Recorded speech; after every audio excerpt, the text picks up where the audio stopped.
Sunil Prabhu issued a whip that you cannot vote for the BJP candidate as speaker. Whip was disobeyed. He cannot appoint himself as the leader because Ajay Chaudhary became the leader on the 21st of June itself when we removed Eknath Shinde. That removal of Eknath Shinde and appointment of Ajay Chaudhary was conveyed to the Speaker of the House. The Speaker of the House recognized it.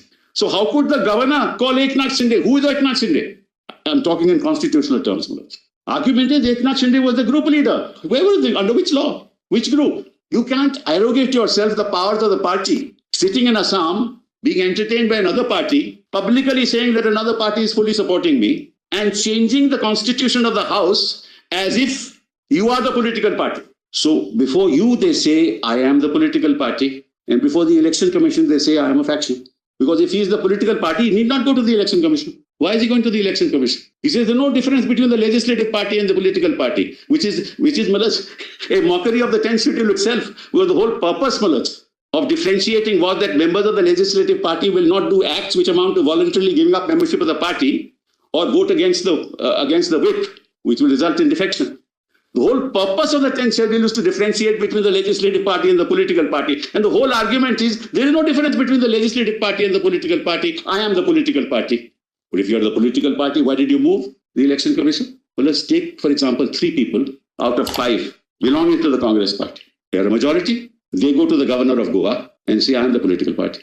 We are the majority. Topple this government. Numbers are stacked against, government will be toppled. They will never go to the election commission. Why? Because there is the Congress party outside. What will the governor do? Governor, you think, well, on their logic, governor will have to call a trust vote because the best way, Bomai says, the best way is to find out from a trust vote. But all judgments of law are contextual, unless there's an underlying basic principle, like basic structure.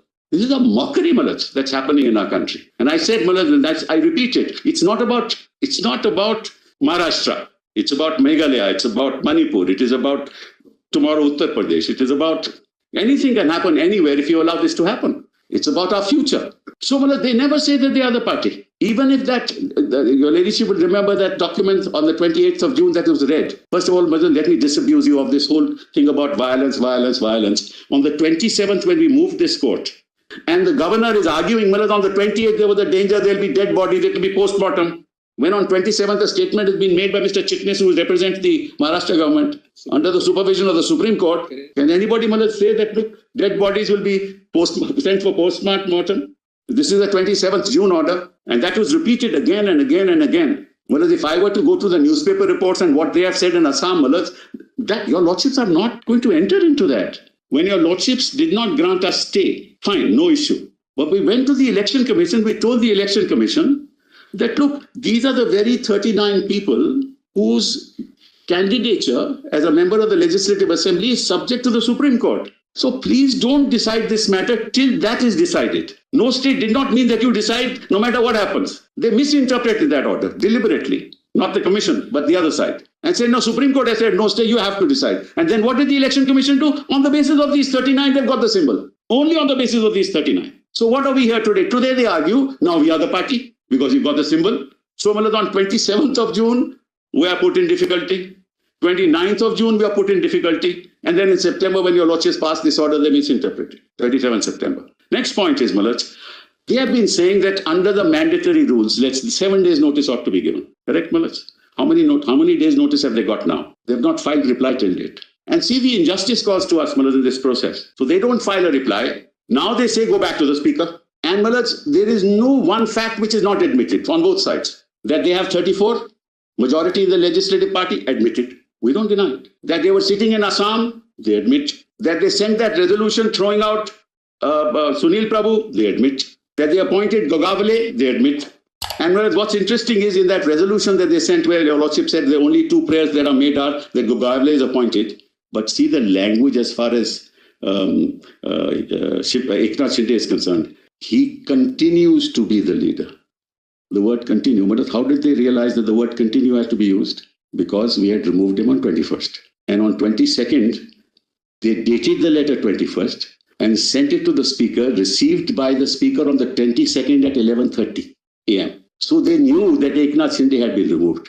Otherwise, they would have said that Eknath Shinde is the leader. But they said, no, Eknath Shinde continues to be the leader. And they backdated that document. So that's not disputed. That we called a meeting on the 21st, 22nd, not disputed.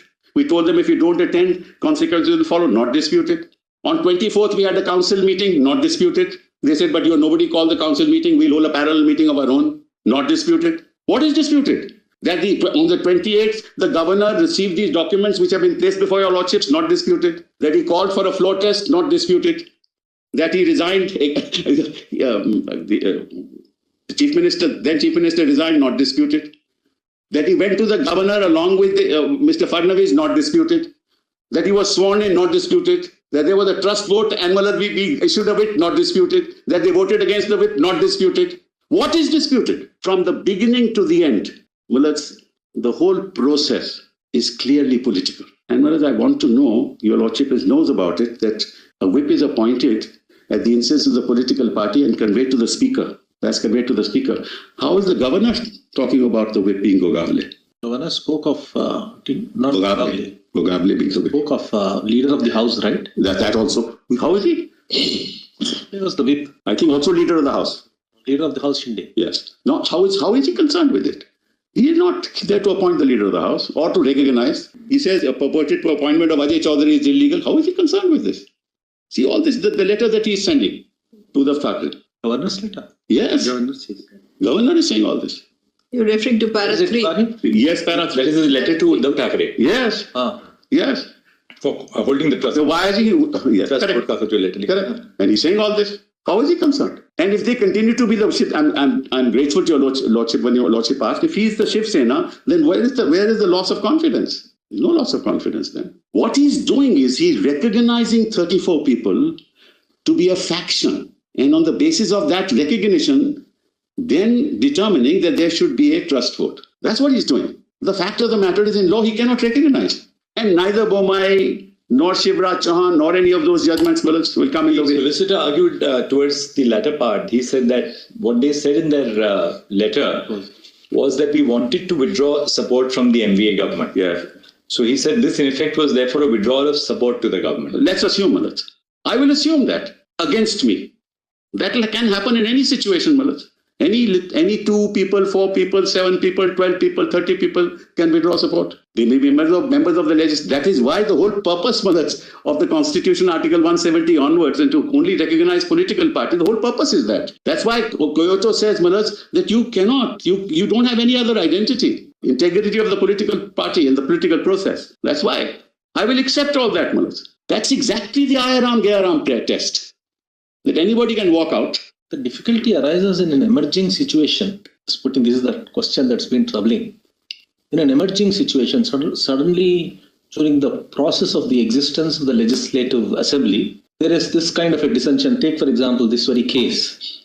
So what is very apparent so far as the House is concerned, 34 have come on to one side. Right. This doesn't definitely, there's no material that it reflects what happened outside. That's right. There's no doubt about that. Yes.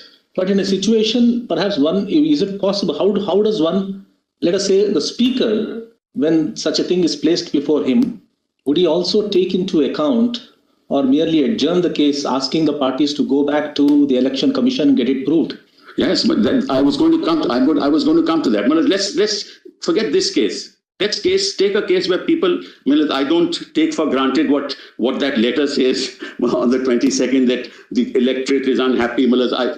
Your lordship knows, there's not a single instance of any of them making any statement prior to the 21st of June that anybody is unhappy. This is all their statement made, because they are now sitting in Guwahati and they know what the consequences. And they didn't go to Surat and Guwahati, on the 21st. This must have been pre-arranged, These things don't happen overnight.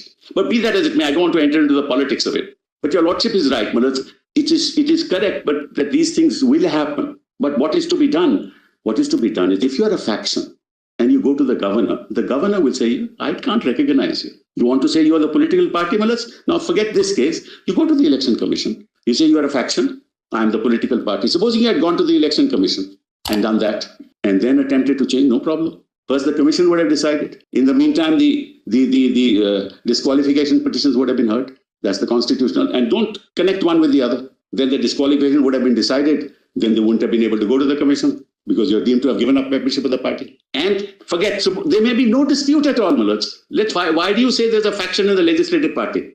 There may be 2 factions within the political party, each claiming that they are the party. Forget about disqualification. What's the procedure? Go to the election commission. What is that? What are the 39? They are still the Shiv Sena.